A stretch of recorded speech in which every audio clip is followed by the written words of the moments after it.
What is up, Pitt fans? Thank you so much for tuning into Inside the Panthers on YouTube. My name is Stephen Thompson, coming at you with another Inside Pitt post-game report. And the Panthers have started a winning streak. They are winners over Georgia Tech, 72-64. You could see kind of the signs of maybe not necessarily an emotional letdown, but an emotional come down from that dramatic win on Saturday over Duke. The Panthers looked a little rusty for a while there against Georgia Tech, especially in the first half, but they cleaned things up.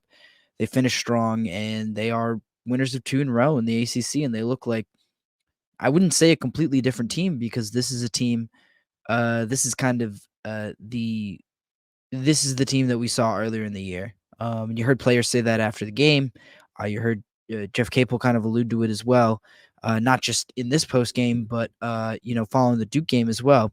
Just feels like Pitt has its swagger back. This is a team who I don't think you can underrate what confidence does for them, and they are certainly confident right now.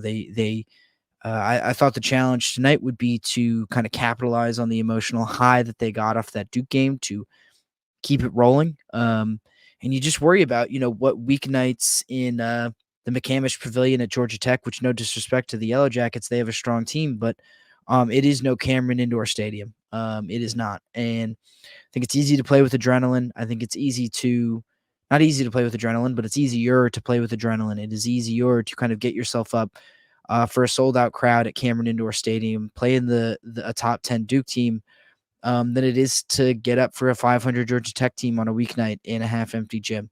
That's just a simple fact of college basketball. And the Panthers for a while just didn't look like they were bringing the same kind of intensity to this game as they were the Duke game. They were getting beat for 50-50 balls.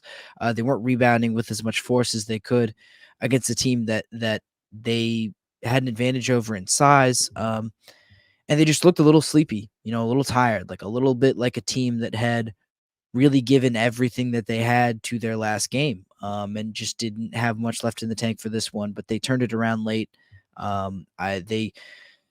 They closed the game not closed the game, but they really separated themselves with a 22-7 run in the second half. The Yellow Jackets started the game by scoring. Let's add them up here. 4, 7, 9, 13, 17 of the second half's first 23 points. And they took a 6-point lead around the 12:54 mark of the second half, but the Panthers stormed back, like I said, 22-7. They flipped a 6-point deficit into a 9-point advantage by the 4:42 mark of the second half. And by then, you kind of figured that the Panthers had this in hand, but they hit some clutch buckets to put it away. Bub Carrington hit a confident jumper. It was a nice shot too. Just he turns down a 3-pointer, takes one confident dribble to his left, pulls up right away as soon as he has space for a tough mid-range two that he looks really good taking. Jalen Lowe hit another massive 3 from the short corner on the left side. Ish Leggett hit another big 3-pointer as well, and then Carrington and Leggett finished it off at the 3-point line. They maintained that kind of 5, 6, 7, 8-point advantage for most of the final 5 minutes.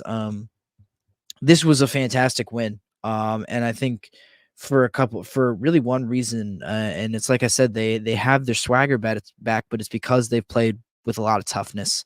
They've exhibited a similar kind of mental toughness in this Georgia Tech game that I thought they had in the Duke game, and that was the ability to respond to runs and to cut off the faucet for another team when things weren't going well for them. It was the ability to play through struggles in a way that we haven't seen them do really since the non-conference schedule, when they were playing some lesser competition. We haven't seen them do that in the ACC portion of their schedule yet, until really these past 2 games, which have been really fantastic wins.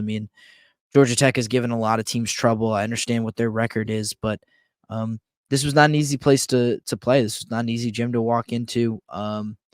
And to do it again off the emotional high of the Duke win, I thought was really significant.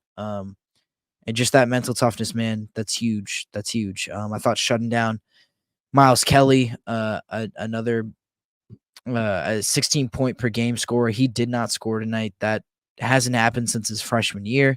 They had some trouble with Bay Ndongo, especially on the offensive end. He had 17 points. He's a really outstanding young big man.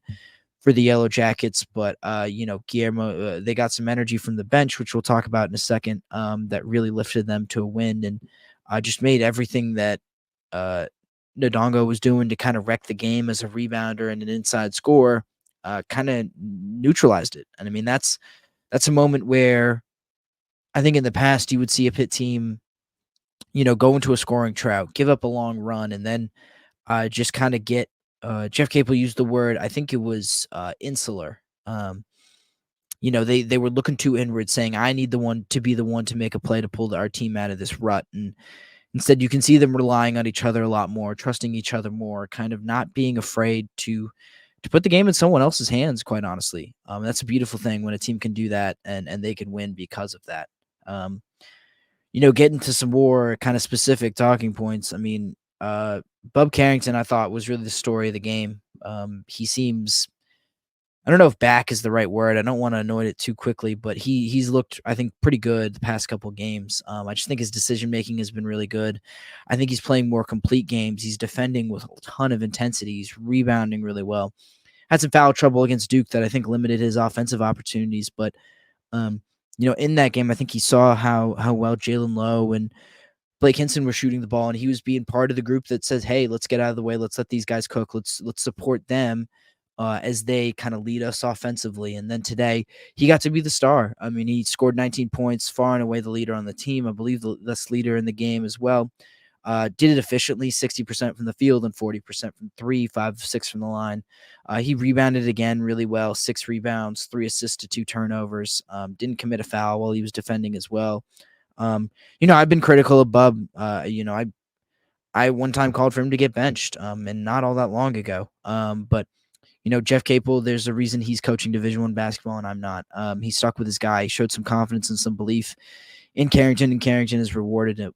And it seems like this new order of, keeping Bub in the starting lineup, adding Jalen Lowe, switching him out for Ishmael Leggett, who's coming off the bench now and doing, I think, a really good job in that role as well. And then they're playing around with the big men in terms of matchups, just between Guillermo Diaz-Graham and Federico. Excuse me. But it seems like those guys kind of give them something different. Those guys definitely give them something different. And Jeff Capel's kind of playing around with the front court lineups, but sticking with Carrington was clearly the right move. Carrington has really rewarded his patience, his belief in him, and it's been good for the Panthers, who have been really strong over these past 2 games, led by, I think, in no small part, what Carrington has done for them on both ends. Speaking of that front court, like I said, Guillermo Diaz-Graham was huge in this game. He scored 12 points. He was 4 or 5 in the field, hit down 2 huge threes kind of in succession late in the second half to kind of give the Panthers some breathing room, or not even some breathing room, but to kind of help flip that deficit early in the second half into a lead. And this is a guy who only played, I believe, less than 3 minutes in the first half. And he came in, he played the vast majority of the second half until he fouled out with 49 seconds left. I just thought a really, really complete effort from him at a time when they needed it, because Federico was struggling as well today. I thought, he rebounded well, had 7 boards to lead the team, but just not really any kind of punch or threat offensively. And defensively, he was getting eaten up a little bit by Ndongo, and I don't want to pretend like Diaz-Graham did that much of a better job on Ndongo, but he did provide a scoring punch that I think the Panthers needed to kind of weather the storm. So he was huge coming off the bench. I mean, there are a ton of guys off that bench that I think deserve a lot of credit. Ishmael Leggett's one of those guys who, after starting for most of the year, has kind of assumed this new role as Jalen Lowe's been stepping up in a big way. Jalen Lowe continued to score pretty well. He had a quiet first half, but really came alive in the second half as the rest of the team did. But Leggett, 14 points, 4 rebounds, played some really good defense on Miles Kelly. Like I said, they held him scoreless. That's a 16-point per game score. He was tremendous tonight. The Panthers, I think at one point were in a deep hole in terms of bench points, and they actually ended up winning them. I think they were down double digits in bench points earlier in the game, and then behind Diaz-Graham, behind Leggett, actually won bench points by 4. They were 26-22, which were absolutely huge on a night where Blake Hinson only shoots 3 of 8 from the field. Only takes 8 shots too, but only gets 9 points. These are games that, uh, that I just kind of assume, if Blake Hinson's not scoring at least double figures, if not more than 15 points, that this is a game that Pitt is going to lose. But they got so many different contributions from up and down the lineup, and especially off the bench, a bench that is shrinking for sure, a rotation that is definitely shrinking. I mean, there's a team that could go 9 deep, probably if they wanted, but they're really only going 8 deep now. They've kind of cut Jorge Diaz-Graham out of the lineup, but that puts some more pressure on those other guys to play really well with those minutes, and they've really done that.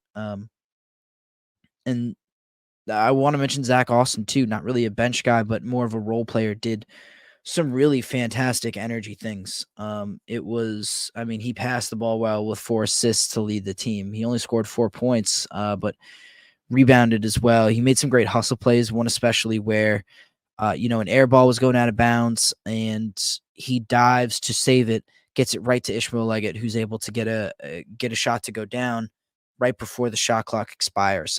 It's that kind of hustle plays that I think really turned things around for Pitt in the second half. They made some more shots, but I think it wasn't a coincidence that they were able to kind of build a run and build a lead and get themselves out of an early funk by creating their own energy a little bit. And Austin played a huge role in that, and he deserves all the credit in the world for kind of helping spark that kind of big energy shift in the second half. So a really, really impressive win, I thought, for Pitt. I mean, even understanding who the competition is, understanding what just happened to them a couple days ago. I think you take all that context in and look at a team that is maturing, a team that is growing, and a team that has their swagger back. So the Panthers get one more on this kind of road trip per se through the ACC. They will head home, but they had 3 in a row against road teams playing as the road team against ACC opponents. They'll wrap that stretch up with a trip to Miami this weekend. Another big game, a team that is reeling, a team that is injury riddled. Meanwhile, the Panthers are kind of have that arrow pointed up and are trending in the right direction. Appreciate y'all tuning in to another Inside Pitt post-game report. My name is Stephen Thompson. Make sure to like this video and subscribe to us on YouTube. That's youtube.com/@InsideThePanthers and follow all our reporting at InsideThePanthers.com. Appreciate y'all tuning in, and I will see you next time.